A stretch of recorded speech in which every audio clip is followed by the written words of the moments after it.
What would you do if you were in the same circumstances with the characters in the following stories? We would very love to know, and you could share it below under the comment sections. Now, let the stories unfold. The cashier told her that her card was declined. She tried to return the baby formula, and her 4-year-old daughter asked, "Mommy, is Rosalind going to be hungry again?" Again. That one word changed everything, because the man standing behind her in line was no ordinary man, and what he discovered that night when he followed her home made him do something that would change everything. The fluorescent lights of the Kroger on Westheimer buzzed like dying insects. Houston heat still clung to the parking lot outside, but inside, the air conditioning hummed a sterile lullaby over near-empty aisles. Most of the city had already gone home. The self-checkout machines blinked in patient silence. A janitor pushed a mop in slow, meditative circles near the frozen section. Johnny Thorne stood at checkout lane 4, placing a single bottle of Macallan 18 on the conveyor belt. He wore a charcoal suit with no tie, the top button undone. His watch, a Patek Philippe, caught the light when he moved. He wasn't in a rush. Men like Johnny were never in a rush. The world adjusted its tempo to them. He owned 3 construction firms, a logistics company that moved cargo through the port of Houston, 2 restaurants in Montrose, a wine bar in the Heights. On paper, he was a businessman. Beneath the paper, beneath the spreadsheets, and the tax filings, and the handshake deals with city councilmen, he was something else entirely. Something quieter. Something that made certain men, in certain rooms, lower their voices when his name was mentioned. He was 35. Widowed at 31. His wife, Noor, had died in a car accident that wasn't entirely an accident. He'd spent 2 years untangling that truth. When he found it, the men responsible didn't face a courtroom. They faced something worse, something that left no evidence and no witnesses. Since then, Johnny Thorne had lived like a man with a sealed room in his chest, furnished but locked. He slept alone. He ate alone. He moved through the world like smoke through a doorway, present but impossible to hold. The cashier scanned his bottle. He reached for his wallet. That's when he heard it. A small voice, high-pitched, trembling at the edges. "Is Rosalind going to be hungry again?" Again. That word didn't float. It landed. It hit the floor of his chest like a coin dropped in a cathedral. Again. Implied before. Again implied pattern. Again implied a child who had already learned that hunger was not an emergency. It was a schedule. Johnny turned his head. 3 lanes over, a woman stood at the register with her back slightly curved, as if she were trying to fold herself smaller. She held a baby against her chest, maybe 5 months old, wrapped in a thin blanket that had been washed too many times. Beside her, clutching the hem of her coat, stood a girl. 3, maybe 4 years old. Brown hair pulled into a lopsided ponytail, eyes too wide for her age. The woman's card had been declined. She was holding a canister of baby formula, Enfamil, the large one, and she was trying to return it. "I'm sorry," she said to the cashier. Her voice was quiet. Not just quiet, compressed, like she'd trained herself to take up as little space as possible. "Can you just take this off? I'll figure something out." The cashier, a teenager with braces, looked at uncomfortable. I already scanned it. I need to call a manager for a void." The woman flinched, not at the words, at the idea of waiting, of being seen, of standing there while someone with authority walked over and looked at her and understood that she couldn't afford to feed her baby. "It's fine," she whispered. "I'll just leave it. I'm sorry." She apologized for existing. Johnny watched her fingers tremble as she placed the formula on the counter. He watched the way she pulled the baby closer, not in affection, but in defense, as if the child were a shield and a wound at the same time. The little girl tugged her mother's coat again. "Mommy, is Rosalind going to be hungry again?" The mother didn't answer. She pressed her lips together and blinked 3 times, fast. like she was trying to hold something behind her eyes. Then she bent down and kissed the girl's forehead. "No, baby, Mommy's going to fix it." But she didn't know how. Johnny could see that. The lie lived in her shoulders. He moved, not dramatically, not heroically. He simply stepped out of his lane, walked to the cashier at lane 7, and placed his card on the counter beside the formula. "Ring it," he said. The cashier blinked. The woman turned. Her eyes met his for exactly 1 second. And in that second, Johnny saw the entire inventory of her suffering. Shame, gratitude, rage, exhaustion, the specific kind of pride that only exists in people who have been stripped of everything except their refusal to beg. "You don't have to," she started.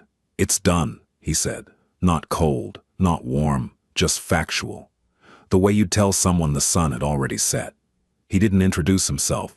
He didn't ask her name. He didn't smile. He took his Macallan, nodded once, not at her, but at something internal, some private calculation, and walked toward the exit. The automatic doors opened. The Houston night breathed against his face. He reached his car, a black Escalade with tinted windows, and placed the bottle on the passenger seat. He sat there, engine off. He watched the entrance. 3 minutes later, she came out, the baby on her chest, the girl holding her hand. A single plastic bag in the other. She walked with the kind of speed that comes not from purpose, but from the desire to disappear. She turned left, past the parking lot, toward the sidewalk. No car. She was walking. At 9:47 p.m. in Houston, with a baby and a 3-year-old. Johnny started the engine. He followed her, not fast, not close. He kept 3 blocks of distance, his headlights off for the last 2 turns. She walked for nearly 20 minutes, cutting through a neighborhood that smelled like exhaust and fried food, past a check cashing place with bars on the windows, past a laundromat still open with a man sleeping inside. She entered an apartment complex on Cullen Boulevard. The kind of building that had been beige once, but was now the color of surrender. Cracked, stairwells, a security light that flickered like a dying heartbeat, a dumpster overflowing near the entrance. She climbed to the 2nd floor. Apartment 2C. The door closed behind her. Johnny parked across the street. He turned off the engine. He sat in the dark and watched the window. A light came on. Then, nothing. 37 minutes later, another car pulled in. A dented Dodge Charger with a cracked tail light. A man got out. Late 20s, maybe 30. Tall, unsteady.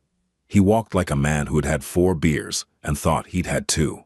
He climbed the stairs. Apartment 2C. The door opened. Closed. And then, through the thin walls, through the cracked window, through the humid night air, Johnny heard it. A voice, male, loud, not shouting yet, but loaded. The kind of voice that carries its violence in its rhythm, not its volume. "You spent how much? On what? You can't even buy formula, Eloan. You had 1 job, 1, and you couldn't even do that." Silence. "Look at this place. Look at you. You think anyone else would put up with this? With you, you'd be on the street without me. You and those kids. You know that, right?" Silence. "Say something." Silence. Then, the baby crying, sharp, thin, terrified. Then, the little girl. "Daddy, please don't yell." Then, his voice again, quieter now, worse, the kind of quiet that cuts deeper than screaming. "See what you did? You upset the kids. Every single time, Eloan. Every single time it's you." Silence. That silence. Johnny had heard men scream. He'd heard men beg. He'd heard bones break and breath stop. But nothing, nothing, sounded like a woman who had been taught that her silence was the only currency she had left. He gripped the steering wheel. His knuckles went white. He whispered, to himself, to the dark, to whatever part of him still believed in something. "I can't stay with my arms crossed." Johnny did not go to the police. He did not knock on the door. He did not confront the man in the parking lot. That is what amateurs do. Men ruled by impulse, by the fantasy of heroism. Johnny understood something most people didn't. Violence without strategy is just noise, and noise fades. He wanted architecture. He wanted the kind of dismantling that looks like gravity, inevitable, quiet, and impossible to appeal. The next morning he sat in his office on the 42nd floor of a building he technically didn't own, but effectively controlled. He called Mercer, his intelligence man, former NSA contractor, currently a ghost, who lived in a condo in Clear Lake and collected vintage typewriters. I need everything on a man named Briggs Ledford, lives on Cullen Boulevard, apartment 2C, late 20s, maybe early 30s. Drives a Dodge Charger with a cracked right tail light. Mercer didn't ask why. He never asked why. That was his most valuable quality. Within 48 hours, Johnny had a file. Briggs Ledford, age 31, employed at a plumbing supply warehouse in Stafford. Annual salary, $41,000. Child support from a previous relationship. Unpaid. 3 credit cards, all maxed. A DUI from 2 years ago, reduced to a misdemeanor. A pattern of workplace complaints, showing up late, smelling like alcohol, verbal altercations with coworkers. But the interesting part wasn't the surface, it was underneath. Briggs had been skimming, nothing dramatic. An extra few hundred here, a phantom supply order there. He'd been filing false expense reports through his company's vendor system for nearly a year. Total estimated amount. Just under $19,000, not enough to trigger an internal audit, but more than enough to trigger a federal one, if someone knew where to point the flashlight. Johnny closed the file. He didn't smile. He didn't feel satisfaction. He felt something colder and more patient, the feeling of a man who has found the exact thread that, when pulled, will unravel everything, but not yet. First, he needed to understand the full picture, because the woman, Elowen, wasn't just a victim of a bad man. She was trapped in a system, and Johnny had learned long ago that you can't free someone by destroying their cage if they don't know the door is open. Over the next 2 weeks, Johnny watched, not every night, not obsessively, but enough. He learned the rhythm. Mondays, Briggs came home sober. He'd play with Ivy, the older girl, for about 15 minutes. He'd hold the baby, Rosalind, and make sounds that were supposed to be fatherly. He'd tell Elowen she looked nice, even though she wore the same 3 shirts in rotation. On those nights, Johnny almost doubted himself, almost thought he'd misread the situation, because the man laughing on the couch, bouncing a baby on his knee, didn't look like a monster. He looked like a father, and that was the most dangerous part, because it meant Elowen saw it too. She saw the man she wished he was, and she clung too. That version, the way a drowning person clings to driftwood. Tuesdays through Thursdays, the drinking escalated. The comments started small. Why isn't dinner ready? Became you can't do anything right. Became my mother warned me about women like you. One Wednesday night, Johnny heard a conversation that made him pull out a notepad and write down every word. Not for evidence, for understanding. Briggs had come home with flowers. Dollar store carnations still wrapped in cellophane. He'd handed them to Elowen and said, "I got these for you, because I love you. You know that, right?" She'd taken them. "Thank you, Briggs. I just feel like you don't appreciate me sometimes. Like I work all day, and I come home and you're sitting here and the apartment's a mess, and the kids are crying, and I need you to try harder, El, for us." "I know, I'm sorry." "Don't be sorry, just be better." The cruelty of that exchange wasn't in its volume, it was in its structure. He'd wrapped an insult in a gift, he'd delivered contempt in the packaging of love, and she'd accepted both, the flowers and the blade, because she could no longer tell the difference. This was not a man who hit, this was something more insidious. This was a man who had figured out that you don't need fists when you have words, that the most effective cage isn't made of bars, it's made of beliefs, and he had spent years building Elowen's cage, brick by brick, insult by insult, until she lived inside it voluntarily. By Friday, the cycle peaked. The yelling, the accusations, the sound of something hitting a wall, not her, not yet, but close enough to make the distinction irrelevant. The terror was the weapon. The proximity of violence was the violence. One Friday, Johnny heard something that stopped his breathing. Briggs was drunk, drunker than usual. His words were slurring, but the venom was precise. You know what? I should leave. I should just walk out that door and never come back. See how long you last. A week? 2? Before you come crawling back. Before you realize that no one is ever going to want you. Look at you. 2 kids. No degree. No job. You're not even pretty anymore, Elowen. You used to be, but now you're just tired. Tired and used up. The baby started crying. Ivy's voice. Mommy, can I sleep in your room tonight? Elowen's voice cracked but controlled. Come here, baby. Come to mommy. And then Briggs. Great. Turn the kids against me too. That's your specialty, isn't it? Making everyone feel sorry for you. A door closed. Elowen had taken the children to the bedroom. She'd removed them from the blast radius, not because someone told her to, because she'd become an expert in triage. She couldn't stop the bomb, but she could control the shrapnel. Johnny sat in the car with his eyes closed. His hands were fists. His jaw ached from clenching. He thought about going up there. He thought about knocking on that door and showing Briggs Ledford what it felt like to be small. He had the physical capacity. He had the connections to make it look like anything he wanted. But he didn't move. Because this wasn't about him. This wasn't about his anger, or his grief, or his guilt about Noor. This was about a woman and 2 children who needed a permanent solution, not a dramatic one. Saturday mornings. The apology. Johnny watched through the window one Saturday as Briggs sat on the couch with Elowen. He was crying. Actual tears. His head in his hands. His voice carrying through the thin glass. I don't know what's wrong with me, El. I swear I'm trying. It's just work. And the money. And I feel like I'm failing you.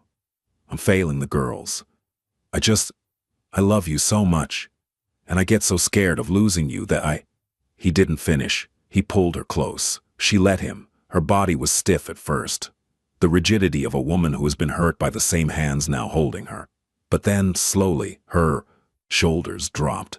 Her hand went to the back of his head. She stroked his hair. It's okay, she whispered. We'll figure it out. That was the moment Johnny almost lost his composure, not at the abuse, not at the yelling, but at the forgiveness, because he recognized what it was, not love, but survival, trauma bonding, the neurological hijacking that happens when someone alternates between cruelty and tenderness until the victim's brain can no longer distinguish between the two. The dopamine hit of relief becomes indistinguishable from affection. The absence of pain becomes the definition of love. Elowen wasn't stupid. She wasn't weak. She was conditioned. And that was worse, because it meant that even if Briggs disappeared tomorrow, the cage would remain. It had been built inside her. Johnny had Mercer pull more. Elowen Pierce, age 27, born in Beaumont, Texas, parents deceased, father from a heart attack when she was 16, mother from cervical cancer 2 years later, raised by an aunt who died the year Elowen turned 20. No siblings, no inheritance. A year and a half of community college, abandoned when she got pregnant with Ivy. She had no one. No safety net. No family. No savings. No car, no credit, no friends. Briggs had seen to that, slowly, methodically, the way abusers always do. First isolating, then controlling, then convincing the victim that the isolation was her own choice. You don't need those people. They don't care about you like I do. Your friends are a bad influence. I'm the only one who really loves you. Until the only voice she heard was his. And it told her she was nothing. One evening, Johnny watched Elowen walk to the small playground behind the apartment complex. Ivy ran ahead. Elowen sat on a bench with Rosalind in her arms. The sun was setting, turning the sky the color of a bruised peach. A woman from another apartment, older, maybe 50, sat beside her. They talked briefly. The woman, Afum, offered her a cigarette. Elowen shook her head. You okay, honey? The woman asked. Elowen paused for a long time. Then she smiled. The kind of smile that has nothing to do with happiness and everything to do with performance. Yeah, just tired. The woman nodded. She'd heard that word before. Every woman in that building had. Tired was code. Tired was a locked door with a do not enter sign. Tired meant, I am drowning, but I have learned to drown quietly. Johnny watched from across the street. He sat in a different car each time, a gray Camry today, borrowed from a fleet he kept for exactly these kinds of operations. He wore a plain jacket. No watch, no cufflinks, just a man sitting in a car. But his jaw was tight, and his hands, those hands that had signed contracts worth millions, that had once held a dying woman in a hospital room, that had closed around throats in dark hallways, those hands were trembling, not from rage, from recognition. He saw Noor, not literally. Elowen looked nothing like her, but the shape of the suffering was the same, the architecture of helplessness, the way a woman folds inward when the world has taught her that expanding is dangerous. Noor hadn't been abused, but she'd been taken, stolen by violence, and Johnny had arrived too late.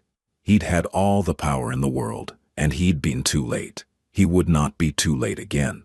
But before he moved, he needed to know one more thing. He needed to know if Elowen was ready. Not ready to leave. She might never be ready in the way people who've never been trapped imagine readiness, but ready to accept an opening, ready to see a door.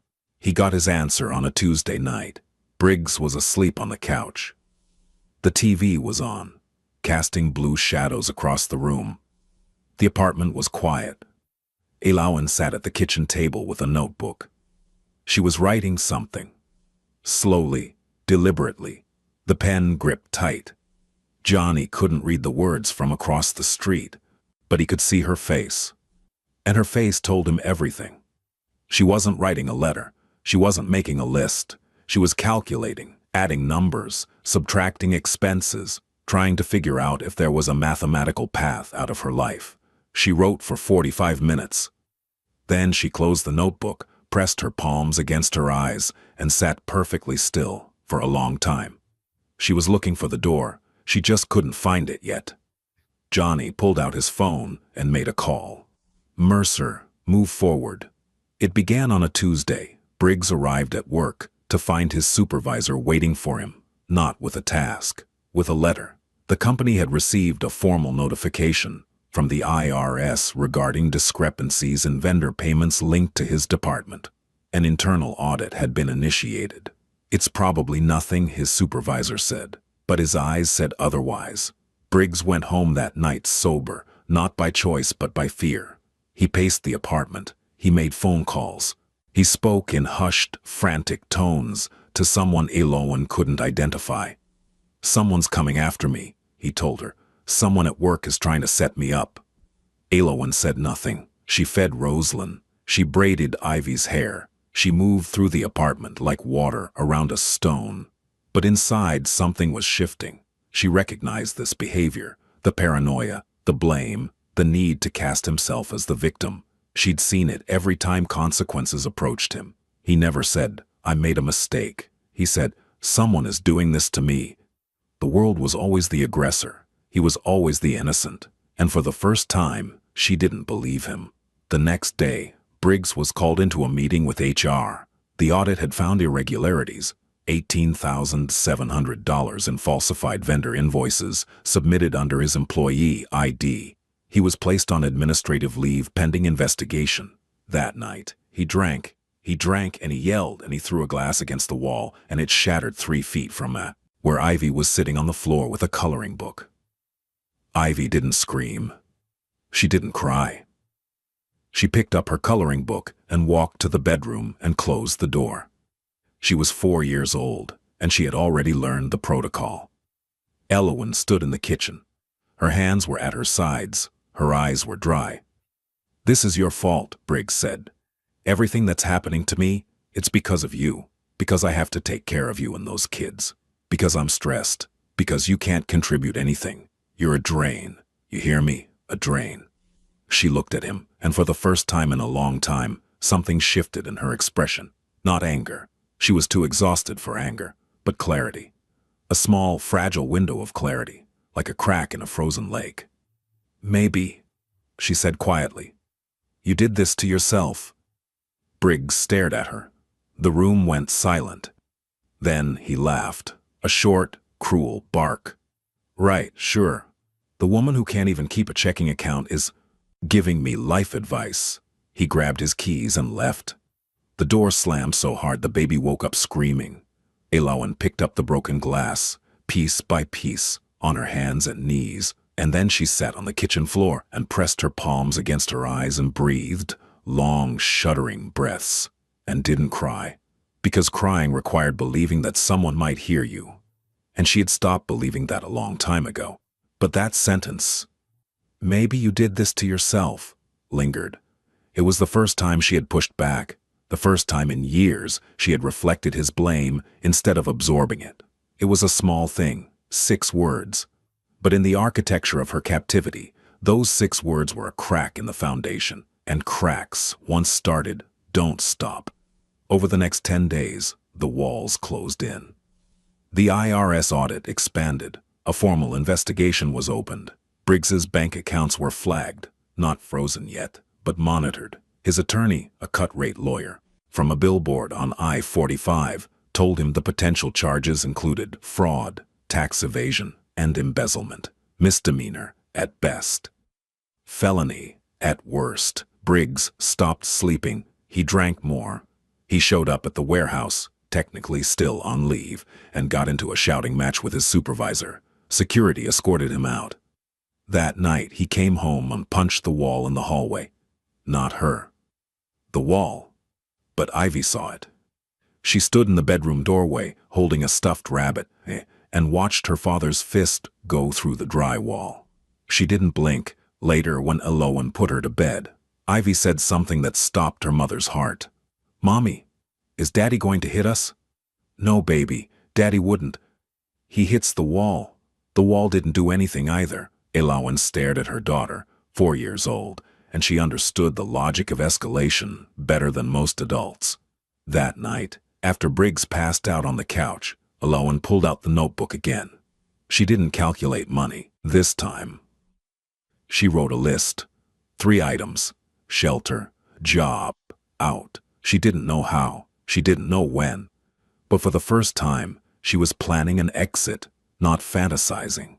Planning. The difference is everything. He went home and told Elawan it was a conspiracy, that his boss was jealous, that the IRS was corrupt, that everyone was out to get him. She nodded. She always nodded. The nod was a survival mechanism, an agreement that cost her nothing and prevented escalation. But something had changed. That crack in the frozen lake. It hadn't closed. It had widened. She started doing things she hadn't done in months. She cleaned the apartment not out of fear, but out of agency. She took Ivy to the library. She called the county health clinic and made an appointment for Rosalind's vaccinations. Small things. Tiny acts of sovereignty that no one would notice, except a woman who had been denied them for years. She was thawing, and she didn't know why. 3 weeks after the audit began, 2 federal agents arrived at the apartment at 7:14 a.m. on a Wednesday. Briggs opened the door in his boxers. His eyes were bloodshot. The apartment smelled like stale beer and burnt toast. They showed their badges. They read the charges: wire fraud, filing false federal documents, tax evasion. Briggs said, "This is a mistake." They put him in handcuffs. They walked him down the cracked stairwell of the apartment building, past the flickering security light, past the overflowing dumpster, and into a black sedan. Elawan stood in the doorway. Ivy held her hand. Rosalind slept against her chest. She didn't cry. She didn't scream. She watched the car pull away, and she felt something she hadn't felt in years, something so unfamiliar it took her a moment to identify it. Space, not happiness, not relief, not freedom, not yet, just space, the simple, enormous luxury of a room without threat. She closed the door. She locked it. She sat on the couch and held both her children and breathed without counting the seconds until the next eruption. And then she cried, not for him, not for her marriage, not for the future she'd imagined. She cried for the years, for the time she'd spent apologizing for existing, for the version of herself she'd buried so deep she'd forgotten she existed. She cried because her daughter had asked if Daddy was going to hit them. She cried because her baby had never heard a home without yelling. She cried because she'd stayed, and she cried because leaving had never been as simple as people thought. When she was done, she washed her face, she made breakfast, she sat with Ivy at the kitchen table and ate scrambled eggs in a silence that, for the first time, felt like peace. Across the street, in a gray Camry, Johnny Thorne watched the federal car disappear around the corner. He made no call, he sent no message, he simply sat in the silence and let it be enough. The charges were financial, not domestic. That was deliberate. If Briggs had been arrested for abuse, the system would have given him a restraining order in 60 days. He'd be out, he'd be angry, he'd be dangerous. But financial crimes? Those came with federal prosecutors, pretrial detention, asset freezes. The kind of machinery that doesn't forgive and doesn't forget. Johnny had not rescued her. He had removed the obstacle. The difference mattered. 6 weeks passed. Elawan's world didn't transform overnight. That's not how it works. The first week, she didn't leave the apartment except to buy groceries. The second week, she had a panic attack in the cereal aisle because a man behind her raised his voice at his child. The third week, she called a domestic violence hotline and spoke for 40 minutes and cried for the first time in a year. By the fourth week, she had an appointment with a counselor. By the fifth, she had applied for food assistance. By the sixth, she had enrolled Ivy in a Head Start program 3 blocks away. Progress was not linear. Some days she woke up and felt like she could breathe. Other days she woke up and reached for her phone to text Briggs, to apologize for something she hadn't done, to check if he was okay, to make sure he wasn't angry. The phantom limb of trauma bonding. Her therapist called it the echo. The body remembering a rhythm even after the music has stopped. There were setbacks. One morning she received a letter from Briggs's attorney requesting that she testify as a character witness at his bail hearing. She read it 3 times. Her hands shook. Her first instinct, buried deep, wired into her nervous system, was to say yes, to help him, to smooth things over, to be the woman who fixes, who forgives, who makes everything okay. She sat at the kitchen table with the letter and stared at it for an hour. Then she called her therapist. "I want to help him," she said. "I know that's insane. I know he hurt me, but I want to help him and I hate myself for wanting it." Her therapist told her something she'd never forget. "You're not insane. You're in withdrawal. His approval was your drug. Your brain is craving the next hit. But cravings pass. Let this one pass." She didn't testify. She threw the letter away. And that night, she slept without dreaming for the first time in months. She was learning, slowly, painfully, the way a person learns to walk again after breaking both legs, one step at a time with the constant fear that the ground might betray her. It was a Thursday evening when she saw him again. She was at the Kroger. The same one. Same aisle even. The baby formula section. Rosalind was in the cart, gnawing on a teething ring. Ivy was walking beside her, singing a song she'd learned at school. Elawan reached for the unfamiliar. The large canister. She placed it in the cart without flinching. She had money this time. Not much, but enough. Food stamps and a part-time job at a dry cleaner's. It wasn't glamorous. It was, survival with dignity. "That one's on sale this week." She turned. He was standing at the end of the aisle. Same charcoal suit, different tie. His hands were in his pockets. His expression was neutral, but his eyes were not. His eyes held the same controlled intensity she'd seen that night, weeks ago, when he'd placed his card on the counter without asking. She recognized him immediately. "You're the man from the checkout line," he said. "Yeah." Silence, not the kind she was used to. Not loaded, not dangerous, just quiet. The kind of silence that exists between two people who don't yet know what to say but aren't afraid of the space.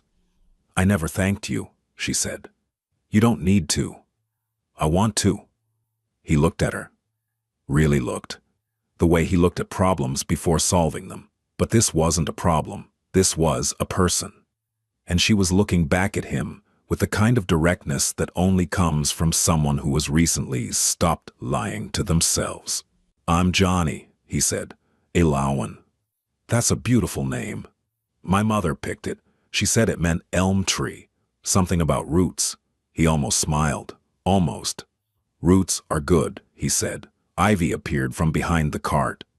She looked up at Johnny with the fearless curiosity of a child who has not yet learned to be afraid of tall men. "Are you Mommy's friend?" Johnny crouched down. He was 6'2", and he made himself small deliberately, not because he was told to, but because he understood that the world looks different from 3 feet off the ground. "I'd like to be," he said. Ivy considered this. Then she nodded. A single, decisive nod, as if she'd reviewed his application and found it acceptable. "Okay," she said. "Do you like coloring?" "I haven't tried in a while." "You should. It helps when things are loud." That sentence hit Johnny like a freight train wrapped in a whisper. It helps when things are loud. A 4-year-old survival strategy, delivered without irony, without trauma, without performance. Just fact. He stood up. He looked at Eloan. She was watching him with an expression he couldn't decode, somewhere between gratitude and suspicion, between hope and the refusal to hope. "Can I buy you a coffee sometime?" he asked. "I don't really," she started. "Not a date, just coffee. I know a place where the chairs are comfortable and the staff doesn't rush you." She hesitated. The old programming fired. Don't trust, don't open, don't let anyone in. But the new wiring, fragile and newly installed, whispered something different. "This doesn't feel like a cage." "Okay," she said. Coffee. They met 4 times over the next 3 weeks. The first time at a small cafe on Montrose. She talked about the weather, about Ivy's school, about how Rosalind had started laughing, a real laugh, the kind that comes from the belly, and how she'd stood in the kitchen and cried when she heard it because she realized she'd never heard her baby laugh without tension in the room. Johnny listened. He didn't interrupt. He didn't offer solutions. He held his coffee and he listened with the full weight of his attention, which was considerable. He noticed things. The way she sat near the exit. The way she checked her phone even though no one was calling. The way she flinched when the barista dropped a mug behind the counter. The cartography of her anxiety, mapped onto every small gesture, the second time she talked about Briggs. Not the details, not yet, but the architecture, how it started, how it escalated, how she'd spent 2 years believing that love was supposed to feel like walking on glass. "The worst part," she said, stirring her coffee without drinking it, "wasn't the yelling. It was the quiet after, when he'd be sweet. When he'd bring me flowers or play with the girls, and I'd think, maybe that's the real him. Maybe the other version is the lie." She paused, but it was the opposite. The sweetness was the lie. The cruelty was the truth. And I couldn't see it because I needed the lie to survive. Johnny set down his cup. "You weren't blind," he said. "You were surviving. There's a difference." She looked at him. Her eyes were wet, but she didn't wipe them. She let the tears sit there openly, like she was testing whether they were allowed to exist in front of another person. "People keep telling me I should have left sooner," she said. "Like it's that easy. Like you can just walk out the door when you have no money, no car, no family, no job, and a man who's convinced you that you'll die without him." "People who say that have never been caged," Johnny said. "Leaving requires more courage than staying. Always." She nodded. Something loosened in her chest. The third time they met, she laughed. Actually laughed. At something he said about Ivy's coloring critique. "She told me my tree looked angry, and honestly she wasn't wrong." The laugh was short, surprised, like a bird startled into flight. But it was real. Johnny felt it land somewhere in his ribs, warm, unfamiliar. He told her about his construction work, the legitimate side, about a community center his company was building in 3rd Ward, about how the architect had designed a reading room with floor-to-ceiling windows because he said, "Kids who can see the sky while they read will dream bigger." "That's beautiful," she said. "It's practical," he corrected, but the corner of his mouth twitched, which was the Johnny Thorne equivalent of a standing ovation. The 4th time, she told him about her parents. about losing them young, about the aunt who raised her and then died, about the specific kind of loneliness that comes from having no one to call when the world breaks open. "I think that's why I stayed with Briggs," she said. "Not because I loved him, because I was terrified of being alone again, of having no one." He knew that. He used it. "You're not alone now," Johnny said. "You after" was the first time he'd said anything that could be interpreted as personal. And he'd said it simply, without performance, without expectation, the way you'd state a geographical fact. "You're not alone now. The sky's blue. Houston is humid. You're not alone now." She looked at him for a long time. "Who are you, Johnny Thorne?" "A man who pays attention." "That's not an answer. It's the only one I have right now." Over the next month, Johnny did what he did best. He built infrastructure. He didn't give her money. He didn't buy her a car. He didn't install himself as a replacement for Briggs. He was careful, surgically careful, about the difference between help and control. He connected her with a legal aid organization that specialized in domestic abuse cases. They assigned her a pro bono attorney who immediately filed for a protective order and began custody proceedings. He put her in touch with a woman named Rhonda Ashwick, who ran a nonprofit that helped single mothers find employment. Within 2 weeks, Elawan had a job.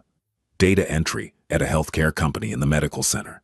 It paid $17 an hour. It wasn't wealth, it was foundation. He arranged for Ivy to attend a subsidized daycare affiliated with one of his construction firm's community programs. He didn't tell Elawan about the affiliation. She didn't need to know that the daycare existed because a man who controlled half the underground economy in Houston had decided that her daughter deserved finger painting and nap time. He found a counselor, Dr. Linnea Thorne, no relation, who specialized in trauma bonding and complex PTSD. She accepted Elawan's insurance. Every door he opened from behind. Every resource he provided, he framed as coincidence or community. He never said, "I did this for you." He said, "I heard about this program," or "someone mentioned this organization." Because he understood something that most powerful men don't. Real power isn't about being seen.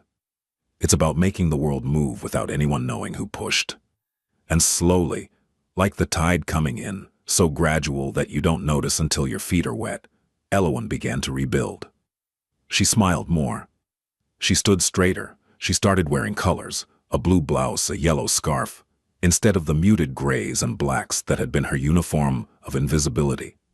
She moved out of the Cullen Boulevard apartment.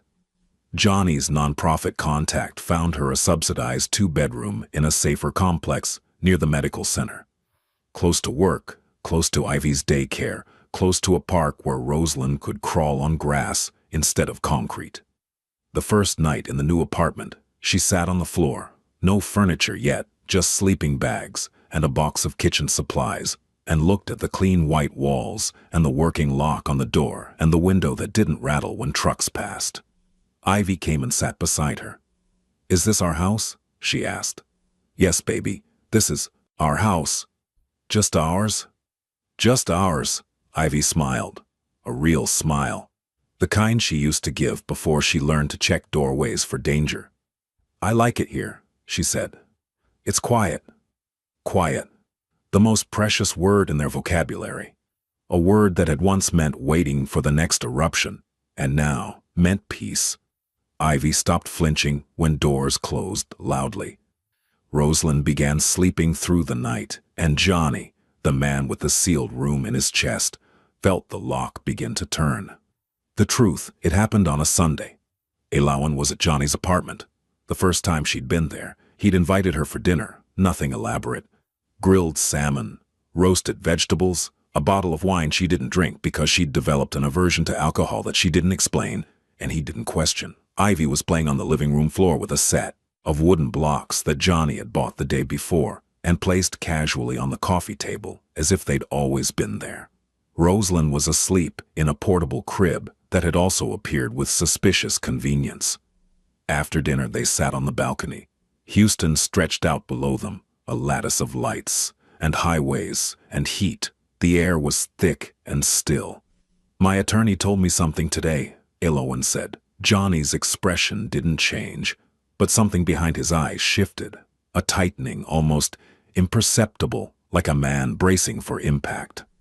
She said the IRS investigation into Briggs was triggered by an anonymous tip, a detailed one, someone who knew exactly where to look, who had access to his employment records, his tax filings, his expense reports. Silence. She said the level of precision suggested someone with significant resources. Someone who doesn't just stumble onto that kind of information. Johnny looked at the skyline. He didn't deny it. He didn't deflect. He simply waited. "It was you," Elowen said. Not a question. He turned to her. His eyes, those dark, controlled, calculating eyes, were open in a way she hadn't seen before, unguarded, vulnerable, like a man who has just removed his armor and isn't sure if the air will burn. "Yes," he said. She stared at him. "You followed me home that night, from the supermarket." "Yes." "You watched my apartment. You heard what he said to me." "Yes." "You investigated him. You found the fraud. You handed it to the IRS. I pointed them in the right direction. Why?" The question hung between them like a held breath. "Why would you risk all of that? Your anonymity, your business, your entire world, for a woman you didn't know?" Johnny was quiet for a long time. When he spoke, his voice was lower than she'd ever heard it. Not a whisper, but something close, something private. "Because I've seen what happens when good men do nothing." He paused. "My wife died because I didn't act fast enough. I had the power to protect her, and I hesitated. I calculated. I planned. And while I was planning, someone took her from me." He looked at his hands.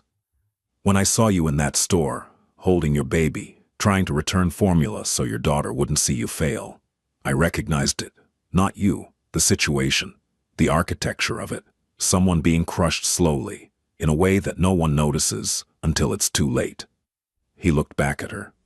"I decided I would not be too late again." Elowen's breath caught. Not in shock, in understanding. The kind of understanding that comes when two fractured people look at each other and see their own cracks reflected back. She didn't speak for a long time. Then, "You should have told me. Would you have let me help?" "No. That's why I didn't tell you." Another silence, longer this time, but not empty, full.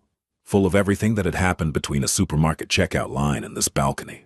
Full of formula and silence, and cracked stairwells, and the sound of a child's voice saying again, "I'm not angry," she said. "You have every right to be." "I know. I'm choosing not to be. Because for the first time in my life, someone used their power to protect me instead of control me.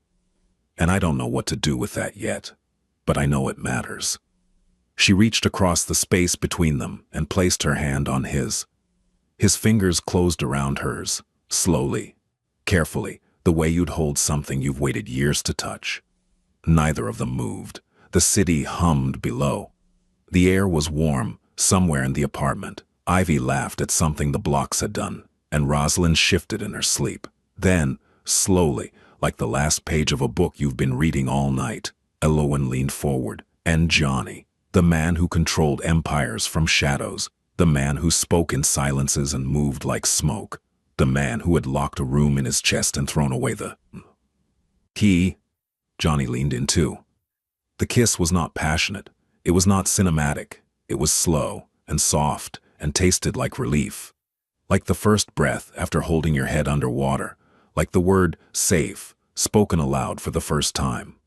When they pulled apart, she was crying, not in sadness, in arrival. "I don't know what this is," she whispered. "Neither do I," he said. "But I'm not going anywhere." 7 months later, the Kroger on Westheimer, 6:30 p.m. The store was busy this time. Families, couples, a teenager arguing with his mother about cereal brands. The fluorescent lights still buzzed, but the sound didn't bother Elowen anymore. Nothing about this store bothered her anymore. She pushed the cart down the baby formula aisle. Rosalind sat in the cart seat, 12 months old now, babbling with the kind of indiscriminate enthusiasm that only babies and drunk poets possess. Ivy walked beside the cart, carrying a small basket of her own. because Johnny had given it to her last week and told her she was chief assistant shopper, a title she took with devastating seriousness. Elowen reached for the enfamel, the large canister. She placed it in the cart. She went to the checkout. Lane 7. Same register. She swiped her card. Approved. She didn't flinch. She didn't hold her breath. She didn't mentally calculate the remaining balance or rehearse an apology for existing. She just paid, like a person, like a woman who had finally been given the thing she was owed from the beginning. The right to stand in a supermarket and buy food for her child without it being an act of courage. Outside, the Houston evening was still warm, but softer now. The first week of October, when the city remembers that other seasons exist. She loaded the groceries into the back of a Honda Civic. Used, modest, hers. Johnny had found it. She had paid for it. That distinction mattered. She buckled Rosalind into the car seat. Ivy climbed into her booster. And there he was, leaning against his Escalade. 2 spaces over, arms crossed, charcoal suit, no tie. The Patek Philippe catching the last of the daylight. He'd been waiting, not because he needed to, but because there were some things worth standing still for. How was shopping? He asked. Ivy made the cashier scan each item individually so she could watch the price appear. It took 17 minutes. Thorough, I respect that. Ivy appeared at his side. She looked up at him with the same fearless certainty she'd had from the first day. The certainty of a child who has decided something and will not be moved. Johnny. Yeah. Are you staying? He crouched down, eye level, the way he always did. I'm not going anywhere, he said. Ivy nodded. Then she took his hand, small fingers wrapping around 2 of his, and pulled him toward the car. Good. Because you need to help with bath time. Rosalind splashes. Johnny stood up. He looked at Elowen over the roof of the car. She was watching him with that expression again. The one he'd first seen in a checkout line at 9:47 p.m. on a night when the world was broken. But it was different now. The shame was gone. The exhaustion was gone. The performance was gone. What remained was something raw and real and terrifyingly beautiful. A woman who had walked through fire and come out the other side, not unscarred, but unbroken. She smiled. He smiled back. It was the most dangerous thing he'd done in years. They drove home. Ivy sang in the back seat. Rosalind babbled. The city blurred past the windows, lights and highways, and the endless, sprawling promise of a place that never stops reinventing itself. And Johnny Thorne, the man who had built an empire from shadows, who had dismantled a man's life with a phone call and a file, who had once believed that the sealed room in his chest would stay locked forever. Johnny Thorne drove toward a small apartment with 2 kids in the back seat and a woman beside. Him who had taught him something no amount of power or money could buy. That the bravest thing in the world is not strength, it's staying.